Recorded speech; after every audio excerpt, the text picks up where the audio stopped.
नमस्ते दोस्तों, आज मैं फिर आपके सामने और 7th के चौथे अध्याय भारतीय वित्तीय संस्थान का भाग 3 लेकर आया हूँ।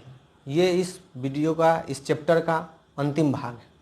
इसमें हम व्यावसायिक बैंक के कार्य के बारे में जानेंगे। व्यावसायिक बैंक आज हमारे देश में बहुत ही महत्वपूर्ण कार्य में योगदान दे रहा है।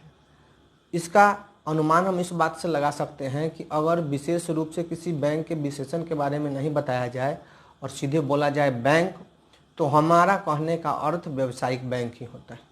व्यावसायिक बैंक हमारे समाज और देश के हित में बहुत से ऐसे कार्य करते हैं जो कि हमारे उसके लिए सराहनीय है।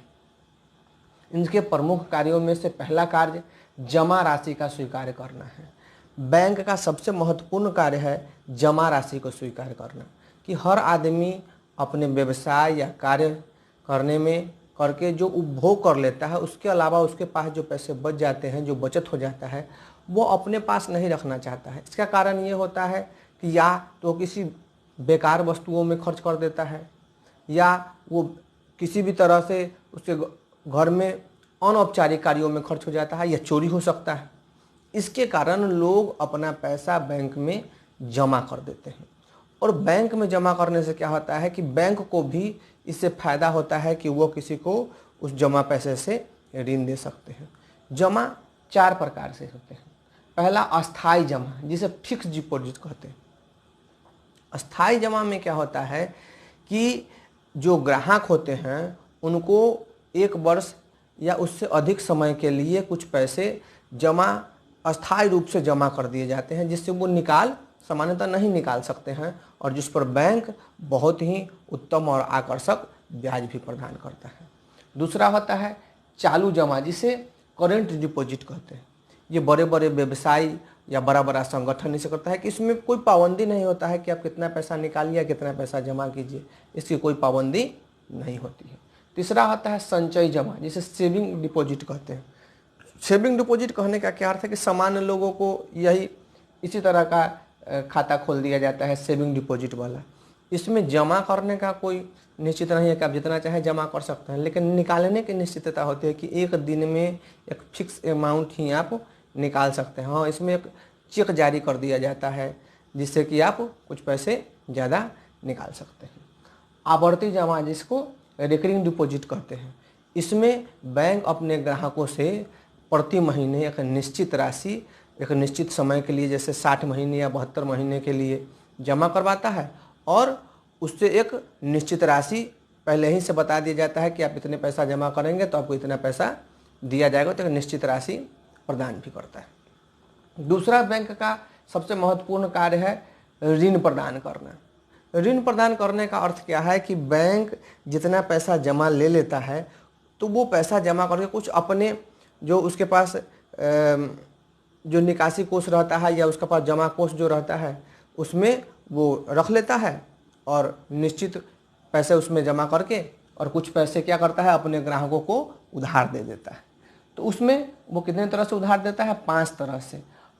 अभियांचित एवं अल्पकालीन ऋण, ये बहुत कम समय के लिए, जिसे अंग्रेजी में कहते हैं loan at the call and the short notice, कि बहुत कम समय के लिए, 1 दिन के लिए या 1 सप्ताह के लिए कुछ पैसे ऋण पर दिए जाते हैं। या ऐसा कहें कि जब भी पैसा का ज़रूरत पड़े वो कॉल करें, उन्हें उतना पैसा मिल जाए। ये मुद्रा बाजार में लोग इस तरह का लोन लेते हैं।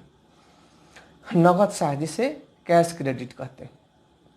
नगद साख क्या है कि जो बैंक कुछ जमानत राशि जमा करते, जमानत का चीज़ जमा करके आपका बैंक या साख भुगतान या ज़मीन का कागज़ ये सब जमा करके आपको ऋण दे देती है, उसी को कहते हैं नगद जमा। उसके बाद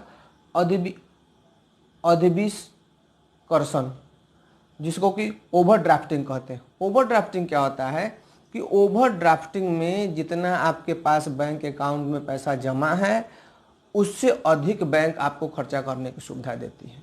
लेकिन हाँ, इसके लिए भी बैंक जमानत लेती है, और उसके लिए आपसे ब्याज की दर भी अधिक ली जाती है। अगला है विनिमय बिलों को भुनाना। क्या होता है? Discounting of the bill exchanging, कि विनिमय बिलों को जमा करके कि जो भी आपके पास पैसे जमा करने के बाद कुछ बिल या जो भी रसीद है जो बहुत समय अवधि के लिए आपके पास जमा राशि के लिए है तो वो बैंक आपको जमा कर लेता है और उसके बदले में आपको ऋण प्रदान कर देता है। ऋण एवं अग्रिम ये महत्वपूर्ण है क्या कि इसे किस निश्चित समय के लिए 4 साल 5 साल या 10 साल के लिए बैंक आपको ऋण प्रदान करता है। एक निश्चित अवधि के लिए इसका ब्याज भी अधिक लगता है।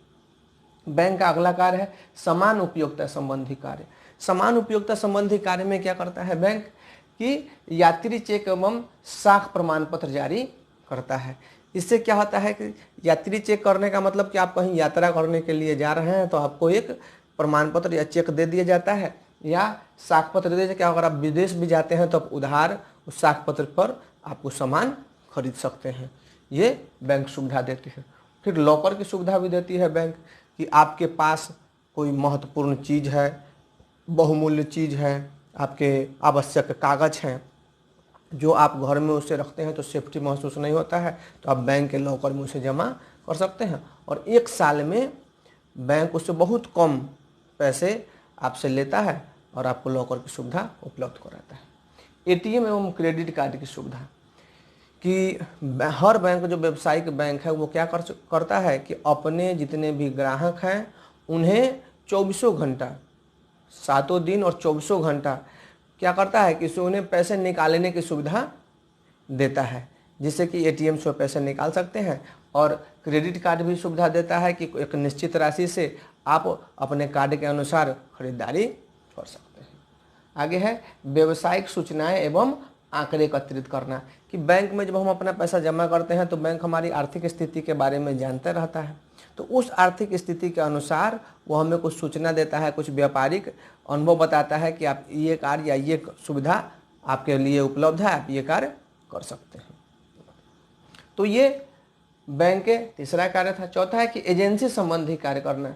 हाँ, एजेंसी संबंधी कार्य करने के अब हम लोग के आधुनिक समय में क्या हो गया है कि हम किस्त पर कोई सामान खरीदते हैं कि कोई सामान ले लिए और किस्त बाय किस्त उससे पैसा देते जा रहे हैं, तो बैंक उसमें एजेंसी का काम करता है कि बैंक का हम चेक दे देते हैं जिसमें कि डिमांड भरा हुआ रहता है और महीना दिया हुआ रहता है। उस चेक के अनुसार वो जो कंपनी होती है वो पैसा भुगतान करते जाती है, या क्रय विक्रय के लिए भी बैंक एक एजेंसी का कार्य करती है। तो ये व्यावसायिक बैंकों का व्यावसायिक बैंक के कार्य के बारे में बात हुआ। अब सहकारिता क्या है? सहकारिता क्या है कि 2 या 2 से अधिक व्यक्ति एक दूसरे से मिलकर कोई कार्य करते हैं, जो सहयोग से कार्य किया जाता है उसे कहते हैं सहकारिता। लेकिन जिसमें उसमें हर का फायदा होना चाहिए, हर आदमी कार्य करे और हर को फायदा हो।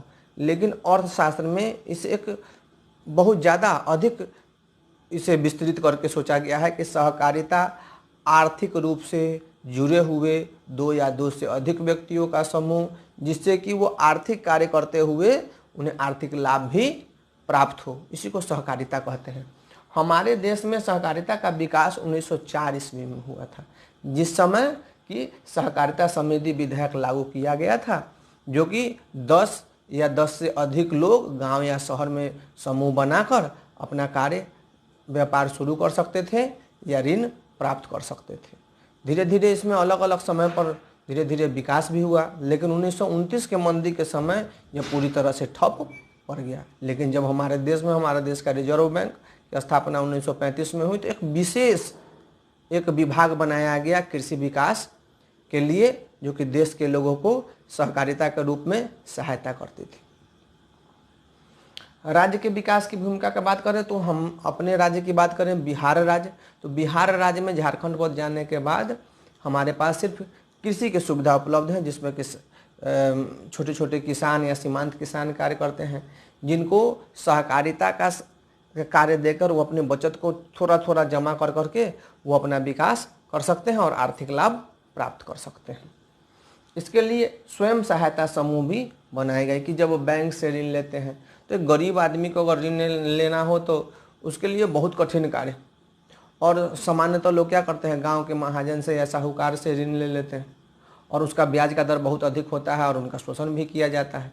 तो क्या किया गया कि स्वयं सहायता समूह बना लिया गया, सेल्फ हेल्प ग्रुप, कि गांव के कुछ किसान या कुछ महिलाएं या कुछ लोग मिलके अपना ग्रुप बना लें और अपने बचत के पैसे उसमें 25 रुपया 50 रुपया या 100 रुपया हर एक सप्ताह में जमा करते जाते हैं, और वो जब 2 साल तक चल जाता है उनका ग्रुप, तो बैंक की तरफ से उनको ऋण प्राप्त हो सकता है। तो स्वयं सहायता समूह से भी हम अपना आर्थिक विकास कर सकते हैं, और व्यावसायिक बैंक उसमें भी सहायता करती है।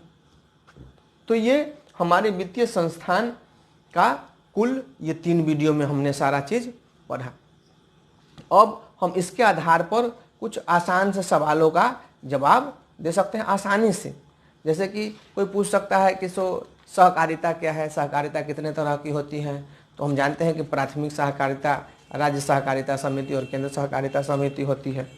कोई सवाल पूछ सकता है कि बताइए कि वित्तीय संस्थान से आप क्या समझते हैं, राज्य के वित्तीय संस्थान के बारे में बताएं, हमारे वित्तीय संस्थान के कौन कौन से कार्य हैं, स्वयं सेवा समूह का क्या कार्य है, हम अपने देश या अपने राज्य के वित्तीय संस्थान के बारे में पूछ सकते हैं, या बता सकते हैं कि आरबीआई की स्थापना कब हुई। तो इन सब सवालों का जवाब आप आसानी से इन 3 वीडियो को देख के दे सकते हैं। अगर आप सवालों का जवाब नहीं दे पा रहे हैं तो फिर से इन तीनों वीडियो को देखिए और ध्यान से देखिए। ये परीक्षा उपयोगी होने के साथ साथ कंपटीशन के एग्ज़ाम के लिए भी बहुत महत्वपूर्ण है। तो अगर आपको ये वीडियो अच्छा लग रहा है तो इसे सब्सक्राइब कीजिए, शेयर कीजिए अपने दोस्तों के साथ, और लाइक कमेंट्स ज़रूर कीजिए, जिससे कि मुझे भी पता चले कि आखिर मैं कैसा कार्य कर रहा हूँ। तब तक के लिए बहुत बहुत धन्यवाद।